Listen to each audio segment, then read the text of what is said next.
Hi friends, ಎಲ್ಲರಿಗೂ ನಮಸ್ಕಾರ. Welcome to my channel. Simple ಆಗಿ ಬ್ರೇಕ್ಫಾಸ್ಟ್ ಹೇಗೆ ಮಾಡೋದು ಅಂತ ತೋರಿಸ್ಕೊಡ್ತಾ ಇದ್ದೀನಿ. ಮಾರ್ನಿಂಗ್ ನಾಷ್ಟ ಅಂತ ಹೇಳ್ಬೋದು. ತುಂಬಾ ಕ್ರಿಸ್ಪಿಯಾಗಿ ತುಂಬಾ ಟೇಸ್ಟಿಯಾಗಿರುತ್ತೆ. ವೆಜಿಟೇಬಲ್ಸ್ನ ಮಕ್ಕಳು ಇಷ್ಟ ಪಡೋದಿಲ್ಲ ನೋಡಿ, ಆವಾಗ ಹೀಗೆ ನೀವು ಮಾಡಿಕೊಡಿ, ತುಂಬಾ ಇಷ್ಟಪಟ್ಟು ತಿಂತಾರೆ. ಟಿಫನ್ ಬಾಕ್ಸಲ್ಲಿ ಹಾಕಲಿಕ್ಕೆ ಅಥವಾ ಮಾರ್ನಿಂಗ್ ಬ್ರೇಕ್ಫಾಸ್ಟ್ ಆಗಿರ್ಬೋದು ಅಥವಾ ಈವ್ನಿಂಗ್ ಸ್ನ್ಯಾಕ್ಸ್ ಆಗಿರ್ಬೋದು. ತುಂಬಾ ಕ್ರಿಸ್ಪಿಯಾಗಿ ತುಂಬಾ ಟೇಸ್ಟಿಯಾಗಿ ಸಿಂಪಲ್ಲಾಗಿ ಹೇಗೆ ಮಾಡೋದು ಅಂತ ನೋಡ್ಕೊಂಬರೋಣ. ನಾಷ್ಟಕ್ಕೆ ಬೇಕಾಗುವಂಥ ಸಾಮಗ್ರಿಗಳನ್ನ ನೋಡ್ಕೊಂಬರೋಣ. ಗ್ರೀನ್ ಚಟ್ನಿ ಸ್ವಲ್ಪ ತೊಗೊಂಡಿದ್ದೀನಿ, 2 ಟೇಬಲ್ ಸ್ಪೂನ್ ಇದ್ದರೆ ಸಾಕು. ಅಂದರೆ ಪುದೀನ ಚಟ್ನಿ ನಾನು ಹಿಂದಿನ ವಿಡಿಯೋದೊಳಗೆ ಗ್ರೀನ್ ಚಟ್ನಿ ಹೇಗೆ ಮಾಡೋದು ಅಂತ ತೋರಿಸ್ಕೊಟ್ಟಿದ್ದೀನಿ.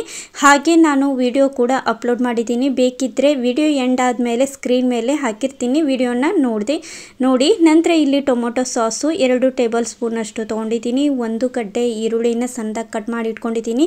ಕ್ಯಾಪ್ಸಿಕಮ್ ಸಣ್ಣದಾಗಿ ಕಟ್ ಮಾಡಿ ಇಟ್ಕೊಂಡಿದ್ದೀನಿ. ಸ್ವಲ್ಪ ಕೊತ್ತಂಬರಿ ಸೊಪ್ಪು, ಸ್ವಲ್ಪ ಟೊಮೊಟೊ ತೊಗೊಂಡಿದ್ದೀನಿ. ಸ್ವಲ್ಪ 1-2 ಚಿಟಿಕೆಯಷ್ಟು ಉಪ್ಪು ತೊಗೊಂಡಿದ್ದೀನಿ. ನಂತರ ಇವಾಗ ಬ್ರೌನ್ ಕಲರ್ ಇರುವಂಥ ಬ್ರೆಡ್ನ ತೊಗೊಂಡಿದ್ದೀನಿ. ನಾನು 4 ಪೀಸು ತೊಗೊಂಡಿದ್ದೀನಿ. ಇದರಲ್ಲಿ ವೈಟ್ ಬ್ರೆಡ್ ಇದ್ದರೂ ಚೆನ್ನಾಗಿರುತ್ತೆ, ಬ್ರೌನ್ ಇದ್ದರೂ ಚೆನ್ನಾಗಿ ಬರುತ್ತೆ. ನಾನಿಲ್ಲಿ ಬ್ರೌನ್ ಕಲರ್ ಇತ್ತು ಅಂತೇಳಿ ಅದನ್ನು ತೊಗೊಂಡಿದ್ದೀನಿ. ವೈಟ್ ಇದ್ದರೆ ಅದನ್ನು ಕೂಡ ಹೀಗೆ ಟ್ರೈ ಮಾಡಿ, ತುಂಬ ಚೆನ್ನಾಗಿ ಬರುತ್ತೆ. ಇವಾಗ ಸಣ್ಣದಾಗಿರುವಂಥ ಒಂದು ಡಬ್ಬಿಯ ಮೇಲೆ ಇರುವಂತಹ ಕ್ಯಾಪ್ನ ತೊಗೊಂಡಿದ್ದೀನಿ, ಅಂದರೆ ಡಕ್ಕನ್ ಅಂತೀವಿ. ಅದು ಸ್ವಲ್ಪ ಬ್ರೆಡ್ಗೆ ಸಣ್ಣದಾಗಿಯೇ ಬೇಕಾಗತ್ತೆ. ಹಾಗಾಗಿ ಅದಕ್ಕೆ ಎಷ್ಟಾಗುತ್ತೋ ಆ ಥರದ್ದು ಅಳತೆ ನೋಡಿ ಈ ಥರ ಡಕ್ಕನ್ನ ತೊಗೊಂಡಿದ್ದೀನಿ. ನಂತರ ಬ್ರೆಡ್ಡನ್ನು ಇಟ್ಟು ಮೇಲ್ಗಡೆ ಹೀಗೆ ಪ್ರೆಸ್ ಮಾಡಿ ಇದನ್ನು ಗೋಲ್ಕ ಮಾಡಿ 4 ಪೀಸನ್ನು ತೆಗೆದಿಟ್ಕೋತಾ ಇದ್ದೀನಿ.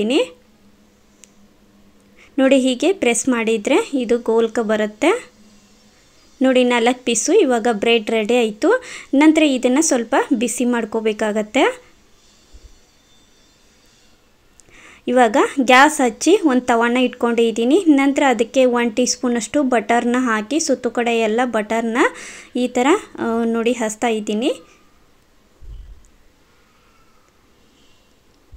ನಂತರ ಇಲ್ಲಿ ಬಟರ್ ಪೂರ್ತಿಯಾಗಿ ಕರಗಿದ ನಂತರ ಇದಕ್ಕೆ ಇವಾಗ ಬ್ರೆಡ್ಡನ್ನು ನಾವು ಇಲ್ಲಿ ಕಟ್ ಮಾಡಿ ತೆಗೆದಿಟ್ಕೊಂಡಿದ್ದೀವಿ ನೋಡಿ, ಆ ಪೀಸ್ಗಳನ್ನ ಒಂದೊಂದಾಗಿ ಇಡ್ತಾ ಇದ್ದೀನಿ. ಇಟ್ಟು ಇದನ್ನು 1-2 ನಿಮಿಷ ನಾವು ಸ್ವಲ್ಪ ಇದನ್ನು ಫ್ರೈ ಮಾಡ್ಕೋಬೇಕಾಗತ್ತೆ. ಜಾಸ್ತಿ ಫ್ರೈ ಏನಿಲ್ಲ, 1-2 ನಿಮಿಷ ಇದ್ದರೆ ಸಾಕು.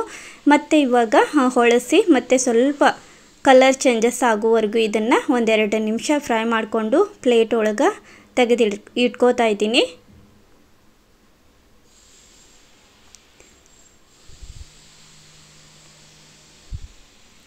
ನೋಡಿ, ಇದಿಷ್ಟ ಆದಮೇಲೆ ಇವಾಗ ಇಲ್ಲಿ ಗ್ರೀನ್ ಚಟ್ನಿ ಮತ್ತು ಟೊಮೊಟೊ ಸಾಸ್ ತೊಗೊಂಡಿದ್ದೀನಿ. ಇವಾಗ ಒಂದು ಪ್ಲೇಟಲ್ಲಿ ಫ್ರೈ ಮಾಡ್ಕೊಂಡಿರುವಂಥ ಬ್ರೆಡ್ ಪೀಸನ್ನು ಇಟ್ಕೊಂಡು ನಂತರ 2 ಪೀಸ್ಗೆ ಗ್ರೀನ್ ಚಟ್ನಿ ಅಂದರೆ ಪುದೀನ ಚಟ್ನಿನ ಹಚ್ತಾ ಇದ್ದೀನಿ. ಇನ್ನು 2 ಪೀಸ್ಗೆ ಟೊಮೊಟೊ ಸಾಸ್ನ ಹಚ್ಚಿ ಇಟ್ಕೋತಾ ಇದ್ದೀನಿ. ಹೀಗೆ ನೀವು ಮಕ್ಕಳಿಗೆ ಸ್ಕೂಲ್ ಟಿಫನ್ಗಾಗಿರ್ಬೋದು ಅಥವಾ ಲಂಚ್ಗಾಗಿರ್ಬೋದು ಅಥವಾ ಸ್ನ್ಯಾಕ್ಸ್ ಅಂತೇಳಿ ಮಾಡಿಕೊಡಿ. ಪುದೀನ ಚಟ್ನಿ ಆರೋಗ್ಯಕ್ಕೆ ತುಂಬಾ ಒಳ್ಳೆಯದು. ಚಟ್ನಿ ವಿಡಿಯೋನ ನಾನು ಹಿಂದಿನ ವಿಡಿಯೋದಲ್ಲಿ ಅಪ್ಲೋಡ್ ಮಾಡಿದ್ದೀನಿ, ಬೇಕಿದ್ರೆ ಚೆಕ್ ಮಾಡ್ಕೊರಿ, ಸಿಗುತ್ತೆ. ನಂತರ ಇವಾಗ ಟೊಮೊಟೊ ಸಾಸ್ ಹಚ್ತಾ ಇದ್ದೀನಿ. ಹಚ್ಚಿ ನಂತರ ಇವಾಗ ಇದಕ್ಕೆ ಸ್ವಲ್ಪ ವೆಜಿಟೇಬಲ್ಸ್ನ ಹಾಕ್ತಾ ಇದ್ದೀನಿ. ಜಾಸ್ತಿ ವೆಜಿಟೇಬಲ್ಸ್ ಏನು ತೊಗೊಂಡಿಲ್ಲ. ಇವಾಗ ಮೇಲೆ 1-2 ಚಿಟಿಕೆಯಷ್ಟು ಉಪ್ಪನ್ನು ಹಾಕೊಂಡಿದ್ದೀನಿ, ಅಂದರೆ ಸಾಲ್ಟ್ ಹಾಕ್ಕೊಂಡು ನಂತರ ಆನಿಯನ್ನ ಸಣ್ಣದಾಗಿ ಕಟ್ ಮಾಡಿರೋದನ್ನು ಹಾಕ್ತಾ ಇದ್ದೀನಿ.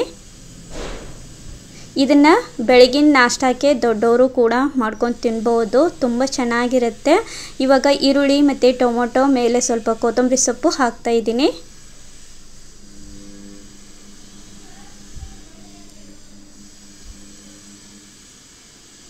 ಬೇಕಿದ್ರೆ ಇನ್ನೂ ತರಕಾರಿ ಕ್ಯಾರೆಟ್ ಅಥವಾ ಬೀನ್ಸ್ ಏನಾದರೂ ಇದ್ದರೆ ಅದು ಕೂಡ ಇದರೊಳಗೆ ಸೇರಿಸ್ಕೊಳ್ಳಿ. ನಂತರ ಟೊಮೊಟೊ ಸಾಸ್ನ ಹಾಕ್ತಾ ಇದ್ದೀನಿ ಮೇಲ್ಗಡೆ.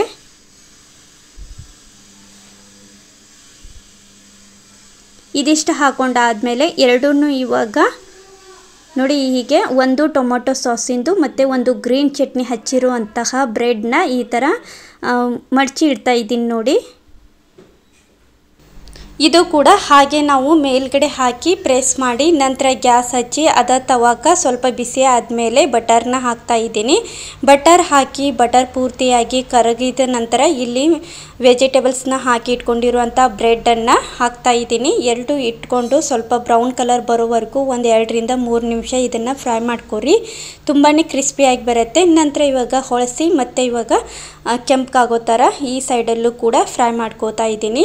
ತುಂಬಾ ಈಸಿ ಈಸಿಯಾಗಿರುತ್ತೆ. ಮಾರ್ನಿಂಗ್ ಬ್ರೇಕ್ಫಾಸ್ಟ್ ಆಗಿರ್ಬೋದು ಅಥವಾ ಈವ್ನಿಂಗ್ ಸ್ನ್ಯಾಕ್ಸ್ ಆಗಿರ್ಬೋದು ಅಥವಾ ಮಕ್ಕಳ ಟಿಫನ್ ಬಾಕ್ಸಲ್ಲಿ ಹಾಕಲಿಕ್ಕೆ ತುಂಬಾ ಈಸಿಯಾಗಿರುತ್ತೆ. ಒಂದು ಸರ್ತಿ ಹೀಗೆ ಟ್ರೈ ಮಾಡಿ. ಸ್ವಲ್ಪ ಫ್ರೈ ಆದಮೇಲೆ ಇವಾಗ ಪ್ಲೇಟ್ ಒಳಗೆ ತೆಗೆದಿಟ್ಕೋತಾ ಇದ್ದೀನಿ. ಹೀಗೆ ನೀವು ಟಿಫನ್ ಬಾಕ್ಸಲ್ಲಿ ಹಾಕ್ಬೋದು.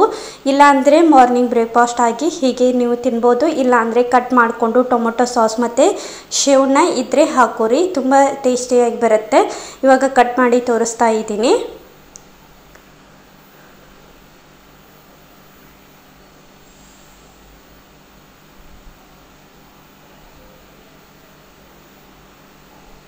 ತುಂಬಾ ಚೆನ್ನಾಗಿರುತ್ತೆ, ತುಂಬ ಟೇಸ್ಟಿಯಾಗಿರುತ್ತೆ. ಇದಕ್ಕೆ ನಾವು ಮೇಲ್ಗಡೆ ಇವಾಗ ಟೊಮೊಟೊ ಸಾಸ್ನ ಹಾಕ್ತಾ ಇದ್ದೀನಿ. ಒಂದು ಸೈಡಲ್ಲಿ ನಾವು ಕಟ್ ಮಾಡಿ ಇಟ್ಕೊಂಡಿರ್ತೀವಿ ನೋಡಿ, ಆ ಸೈಡಲ್ಲಿ ಟೊಮೊಟೊ ಸಾಸ್ನ ಹಾಕಿ ಮೇಲ್ಗಡೆ ಶೇವ್ ಇದ್ದರೆ ಹಾಕೋರಿ, ಇಲ್ಲಾಂದರೆ ಹಾಗೆ ತಿನ್ನಿ, ತುಂಬಾ ರುಚಿಯಾಗಿರುತ್ತೆ.